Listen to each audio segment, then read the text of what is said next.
Now, has there been an actual, I think you talk about it in your book, The Survivor? The The Survivor. Survivor, I've never thought we'd ever see one.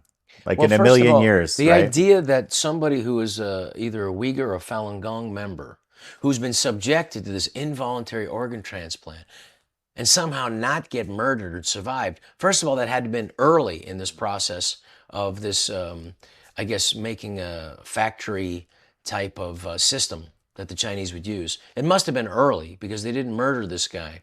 Somehow he survived and escaped to talk about this. So, how did he survive, first of all? And what is his story? So, we talked about the Holocaust a little bit earlier, and so happened to have interviewed quite a number of Holocaust survivors over the years. My father-in-law was one, and they all have these unusual stories, obviously, right? But the Yeah, unusual in that they almost died, but then something happened that made it so they didn't die at that moment, and yeah, then that happened again, and then that happened again and again, and eventually yeah, the war was over, and somehow they're alive. yeah. Right. This is kind of a similar story with 청페이밍은, who is the survivor. I mean, it was early in the early 2000s. He was Okay. in prison. He was being tortured, and one day he was in a hospital scenario, basically, and he woke up with his big gash in his side and a lot of pain inside his body, and he actually didn't know what had happened entirely, right? So and just by a lot of, I would say, minor miracles, he lived to tell the tale. Eventually, it was able to escape.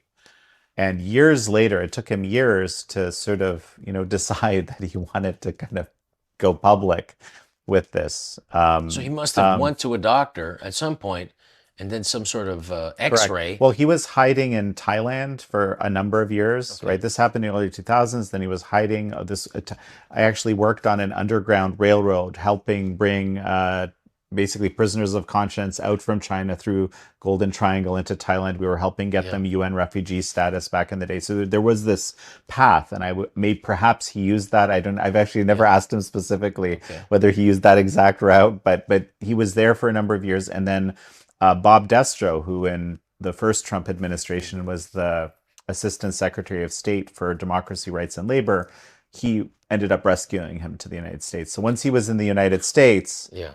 he felt, and he's still kind of in hiding mostly, right, these Yeah. days, but he felt like he could come out and talk about this. And of course, they did detailed scans, and they found that part of his liver had been removed. This is what they harvested, right? They harvested a good chunk of his liver that had regenerated, and they harvested part of his lungs. Strangely, we don't have a good explanation as to why, but He's that's one what of the lucky happened. ones. Well, he's the only lucky one, Yeah. in a way, because his testimony was powerful. If I can look back at the last 20 years and I see there were these surges at times of reporting on this issue, the biggest surge I ever saw was when he went public. And I saw, especially in the UK press of all places, there was quite a few very well done. I mean, there were people writing articles there when I was, there hasn't been a lot of good reporting on this issue. Okay, let me just Yes. say, right?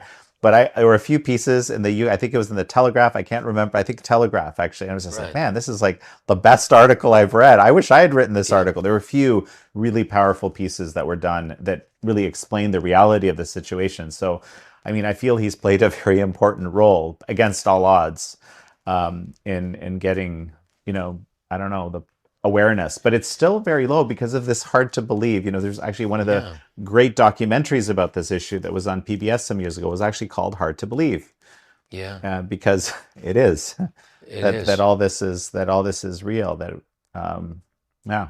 How is how is a program like that in 2026 allowed to continue in the modern world? I mean, how can they keep it hidden? And I think, like at any point, um, this being exposed is the only chance we have to stop this and save these Uyghurs and Falun Gong members from this continual involuntary organ transplantation and the murder of a massive amount of human beings. Any publicity about this, shaming this dastardly and inhumane procedure of mass murder for profit has to shame the Chinese into, that's the only way I could think of, is just shaming them into stopping this by exposing it. And your book has a chance to help that process. And the more that we can get more articles, the more that we can get governments to talk about it, is the chance to stop this incredible crime against humanity. Can I ask you, like, what, when we first met and, became friends, and did you know about this already? Like, because you took such a, I don't know, deep and personal interest in it that I'm just not used to. We actually, and just for the record, for the people watching, like, we haven't had this conversation before. This is fresh. I don't actually know why this resonated with you so much that you wanted to help with it. I knew about it, but I didn't think deeply on it. I didn't think about the what was required to accomplish something on this scale of just in something so immoral, unethical, a perversion of something beautiful and life-saving, an organ transplant, that the opposite would be mass murder. When you think about the machinations of what is required to have a system like that, right? You have to really think about that. It does require some. It does require a rejection of your own moral clarity, because it just isn't even in the cards of thinking it. And I even wrote a joke about it at the time. And the joke was simply the healthiest thing for you to do in China is smoke tremendously and drink to the point of liver collapse. That's actually healthier for you in China, because this way you're less likely to have your organs harvested. And then I would act out like, no, you don't. Let me tell you, you don't want my liver. I can't. I can barely get up, and I, because my mother's Filipino, I think I can get away with doing an Asian accent. We'll see. And I would say that was a joke that doesn't really land, and it's simply because it's still too unbelievable. You have to. The audience has to understand the concept before you can show the absurdity of it. And if they can't get behind the concept, then the absurdity just doesn't ring. It doesn't ring true. Right. And this is a subject. So when we started, talking, and I realized this absurdity is something beyond comprehension, then I said, well, I got to know more about this. And so, thank you for educating me about this and so many others, because I believe that it is.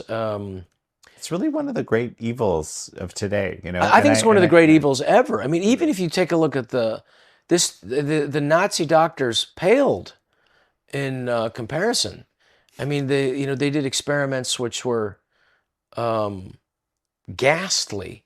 They would try to see how far somebody could go without oxygen, and see whether it was altitude sickness, cold water, hypothermia. That's how we know. When I first learned about that, I still actually have trouble dealing with that. Like, we have knowledge that we use from those experiments. Absolutely. Right. This absurd Joseph Mengele, how he was called a doctor and had no conscience at all, would do these bizarre, experiments with twins. And some of them did survive, but the system that is required for this mass organ transplant, involuntary organ transplant, it does boggle the mind, and it does become unbelievable. However, I think if enough people know about it, and if enough countries make it illegal to go buy an organ transplant, and if then it should at least be known throughout the West that this cannot be recommended. This is something that is not an option for a patient who needs a liver. So the requiring of somebody's death for your survival, to me, is the most perverse thing I've ever heard in medicine. And there's been a lot of perversions in medicine. There's been, lobotomizing somebody, which happened to, That's right. John Kennedy's sister Rosemary. Mm-hmm. Now, that was a procedure that I think they were using for depression and literally scrambling somebody's brain. That was, now we look back at that, we look at electric shock therapy as an abuse of the medical profession. But this abuse with killing on demand, kill to order, is something that is unique in the history of humanity. Something just strikes me. Sometime around 2008, I remember I was telling someone I knew pretty well about this whole thing. And the guy said to me, well, if I was desperate, I might do it. Right? Yeah. And I was sort of like, yeah. I didn't really know how to deal with that. Right? Yeah. I was It's a sort of flippant thing to say, Yeah. but you can understand it Yeah. from a point of view, because he's saying, well, yeah, somebody died for this or whatever. But then you realize that there is a prisoner that has been in prison, that has been biometrically checked, that has had their organs measured, that has had their blood type, has their tissue, has their, maybe even their genetic markers. And all that is in a file.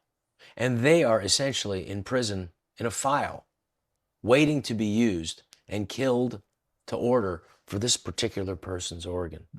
And I think if we could express that to that person, I would hope, if he's not a sociopath, that he would see the abject evil. And this is exactly what I was just thinking, right? This is what I was thinking. I don't think I was able to communicate to them what this was. In fact, it's only recently, as I've started doing lots of TV shows and podcasts and things about this book, that I felt like I've been able to kind of succinctly explain. I don't think I even did it in this program yet, but what it is, right? To just give people that full understanding, right? That we're talking about this mass scale system where you have a dehumanized group of people that are ready to be killed to order, pre-typed for anybody, right?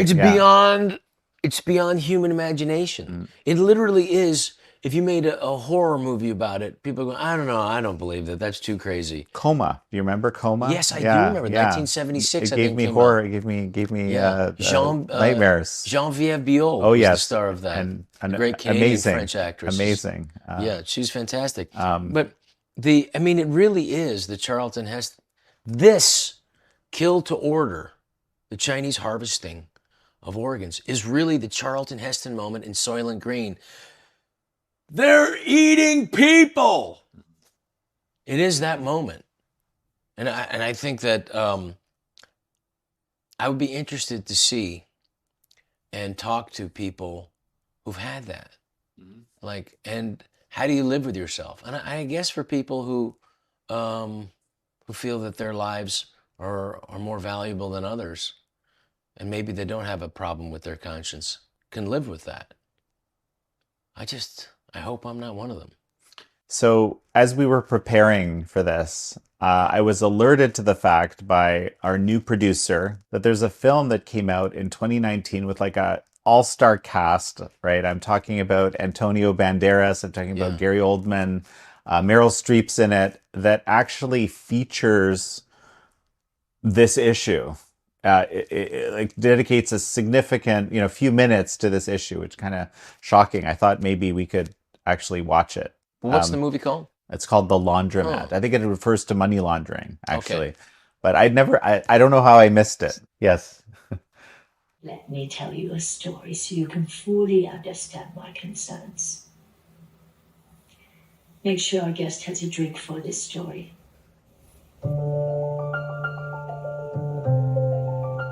You are perhaps familiar with the so-called spiritual practice of Falun Gong. Wow. It was labeled as an enemy of the state for advocating superstition and jeopardizing social stability. Police Chief Wang decided to help rid the country of such threats.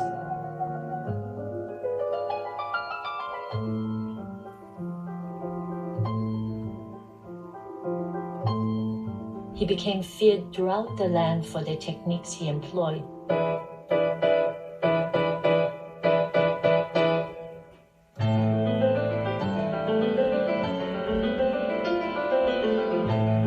He would say that the organs were harvested only after the prisoners were dead. But the Falun Gong were expendable, and a heart can bring $180,000 on the open market, depending on the blood type. A cornea from a young person is perhaps $3,000. A kidney can bring as much as $60,000 if it is not too old.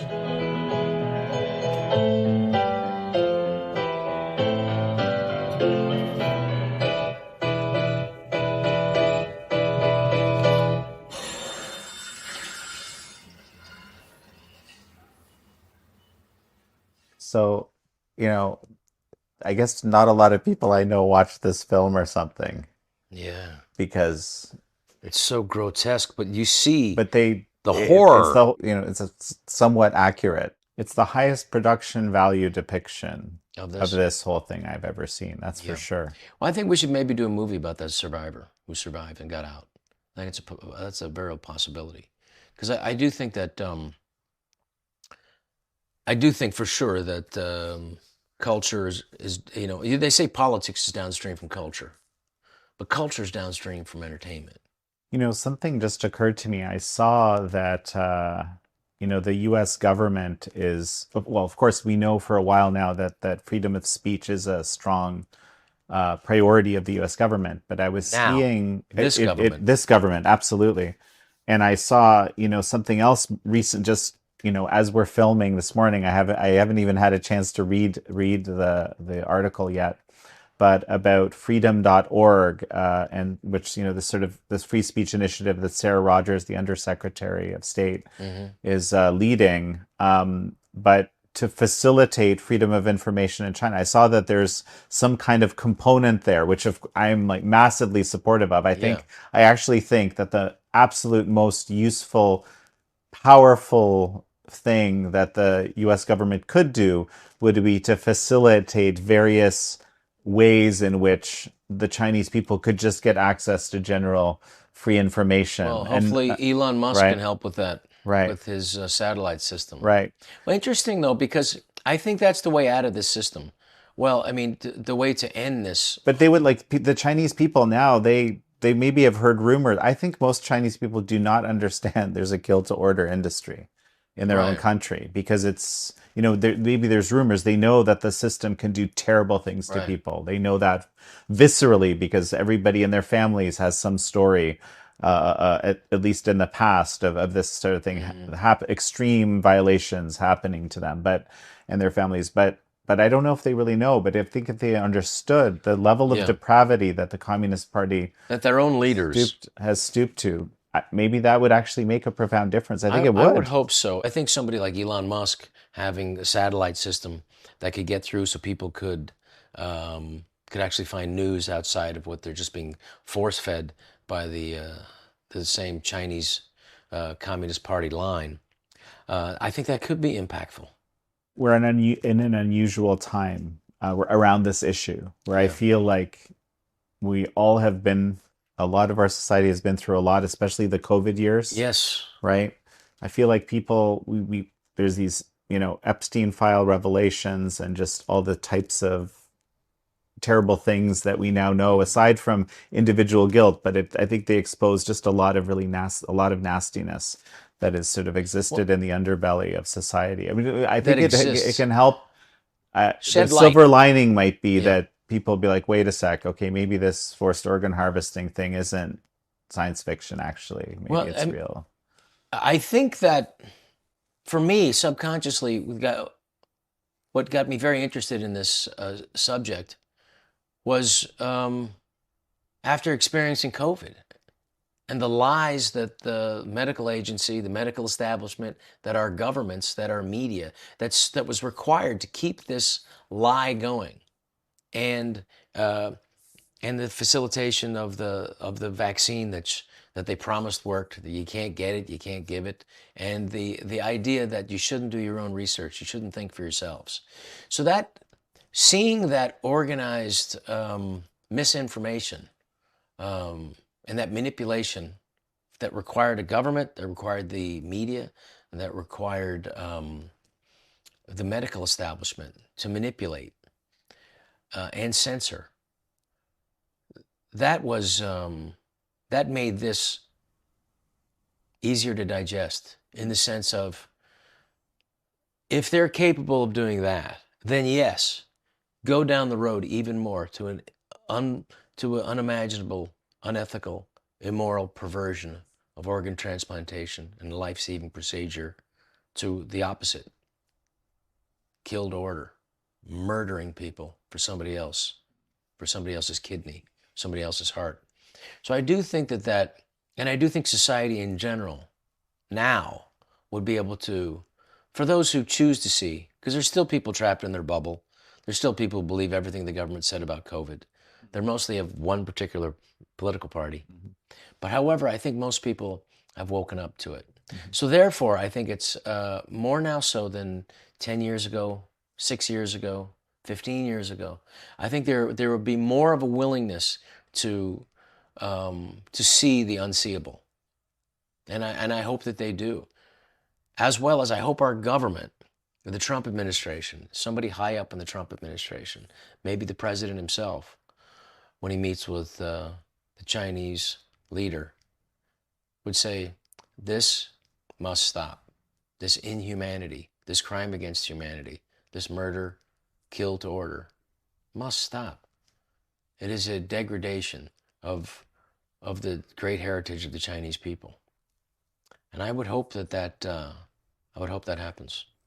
No, it's very interesting, because I think, I don't know how much Xi Jinping cares about this or not, but, he didn't start this. I'm pretty sure of that, based on what I know from the past, but he could be the one to end it. And that's, you might have he has a lot of terrible legacies associated with him, but he could have one good one, possibly. Possibly. Yeah. Well, I think if you could, I don't know how that could be framed, to somehow remove himself from the guilt of what's been happening and just stop it and blame the previous regime, and whatever it takes. The challenge is, right, and it's an industrial scale operation, and essentially the medical profession has been co-opted in some significant portion to this. And so, one of the things that I kind of have been advocating for, I wrote an op-ed in the Baltimore Sun about it some months ago, is just what we can do at the very least is remove or end American complicity, American cooperation with the system, because we do, wittingly or unwittingly, we train some of the transplant surgeons, we have funding partnerships, we have research partnerships with different universities. The surgeons, not all of them, yeah, but some we absolutely train, because essentially every transplant surgeon in China likely is involved in this, right? So, and that technology was developed first where? Like the technology to for organ transplantation. How long has organ transplantation been around? That's a great question. How long has transplantation been around? I mean, it's really only since the 50s. It's really only since the 50s that we've been able to do transplants.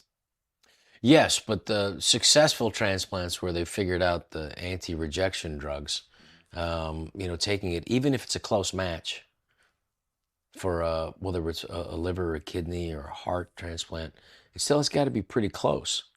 And the rejection drugs is what keep that the body from rejecting itself. So I would hope when the president, when the president of the United States meets the leader of China, I would hope somebody in that in the chain of communication does bring this issue up. Do you think that's likely to happen? I was just talking with John Solomon about this on his show last night as we're filming. This was last night. And he asked me this exact question. And I don't know, John said something interesting, because my suggestion was, tell Xi, do you really want to have this on your record? Right. right? And so, Something that the president could say appear to Xi Jinping. appeal to his, desire to be a great leader for the legacy. future, to his legacy, to his posterity. Essentially, that's and I think there might be something to that. There might be an avenue there. Because it's not, there are a lot of things I would like to see different about communist China and how it treats its minorities. Yeah. But imagine if the president of the United States, Donald Trump, said, "This is bad. This is terrible.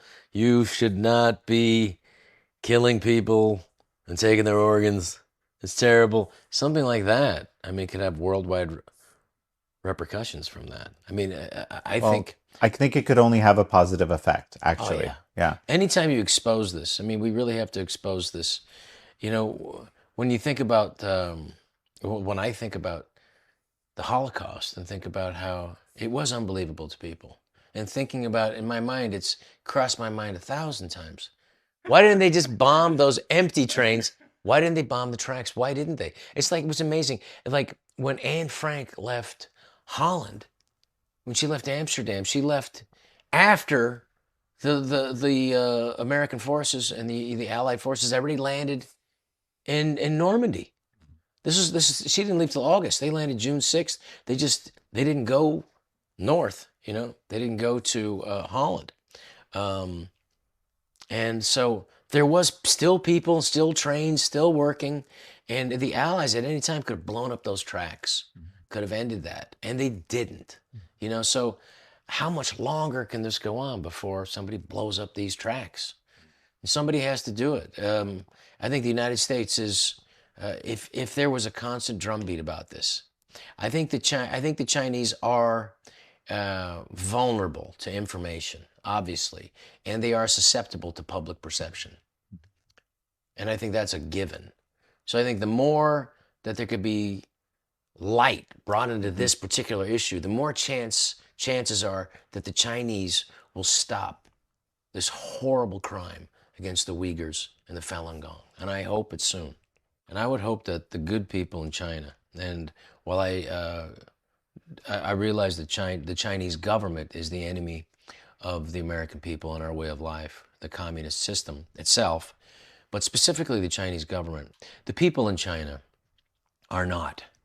And these are by far good people.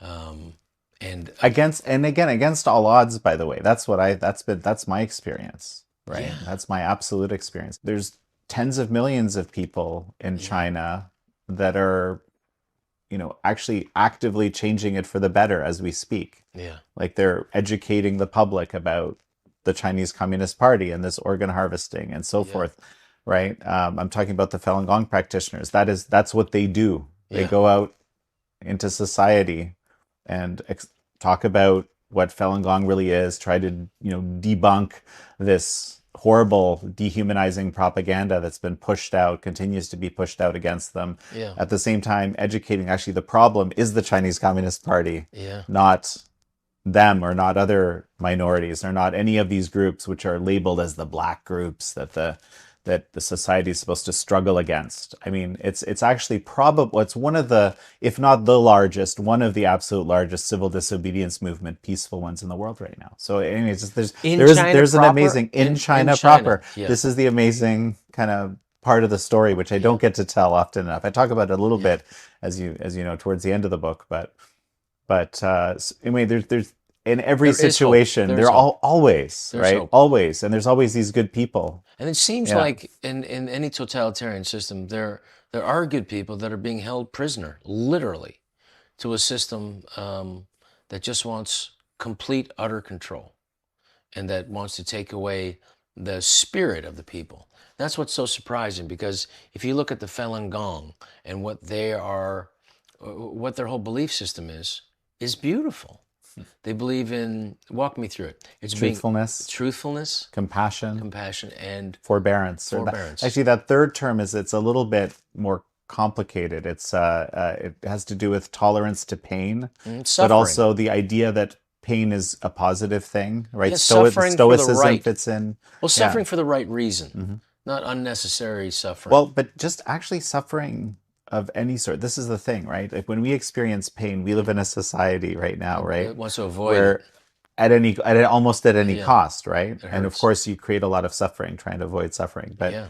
the idea, I mean, at least in my understanding in Falun Gong, Mhm. is that actually all suffering, needed or unneeded, is actually something that's positive to your own development. That's how I understand it. Yes. Well, Yeah. you have to suffer. You suffer for your children. You get up. You don't sleep when you have a baby. You get up and you just like literally 5 years. You're not going to sleep. And then you got to get up and you got to go to work. You got to prepare, and you got to pick the kids up, and you have to make enough money. And you have to make sure that the school and that they get there, and that they have food and they have lunch. All these particular things is suffering, but it's a beautiful thing because from suffering, you get the most real reward. And if you think Right. about the Chinese culture, whether it's Confucius, whether it's the Tao, I mean, the greatest thinkers in humanity have come out of that amazing area of the world. And so the Chinese have a lot to offer us. And I think what's being offered right now is a grotesque aberration of what that amazing culture has brought to the world. And I would hope that we can return to that incredible, spiritual, beautiful country with beautiful people. The Chinese people is an amazing nation with beautiful people, with a rich, incredible culture that has given so much to the world, not just the East, but to the West. All the forms of medicine, whether it was manipulated later or not into a negative way, if you go from acupuncture, if you go from, whether it was leeches and bleeding, and they had it, it was manipulated and done wrong by the time it got to George Washington. But these ideas that came out from China and the healing and the great healers that have come out of it have changed the world for the better. And I hope, and it is my prayer, that the Chinese can get back to that gift, to continue giving to the world. Thank you for being such a good friend and basically Jan. supporting me in this whole This- endeavor. You have done Yeah. done the work, and the least I could do is support you. And I will say that we're going to have a good time, and at the Kennedy Center, March 16th, we're going to get together. We're going to have another discussion about this, and a deeper discussion to dive into this and to see. Perhaps by then we'll have some more information from the Trump administration, some more information, and see about how to get the story out there and how to shine a light on this so that we can make this grotesque aberration of the gift of life, the organ transplantation, and this perversion of it, involuntary organ transplanting, and make that a thing of the past, so people can look back at this as they look back at the Holocaust and just said, how did humanity ever allow that? That's my wish. Amen. All right. We'll see you March 16th. That's right. You can do it. We'll see you there. So let me tell it to you straight up. This book, 20 years in the making, I feel like this moment is where all the roads have been leading to. I really want your help to make this book a bestseller, to blow it out of the water, basically get it on all the lists, the New York Times list, the Amazon list. I mean, if we can do that, millions more people will understand that this crime against humanity is real, and we can end it. We can actually at least end America's complicity in it and the West's complicity in it, but we can actually save some lives this way. So please join me, killtoorder.com, get the book, spread the word, and together I really think we can make a difference. Killtoorder.com, get your copy today, and thank you.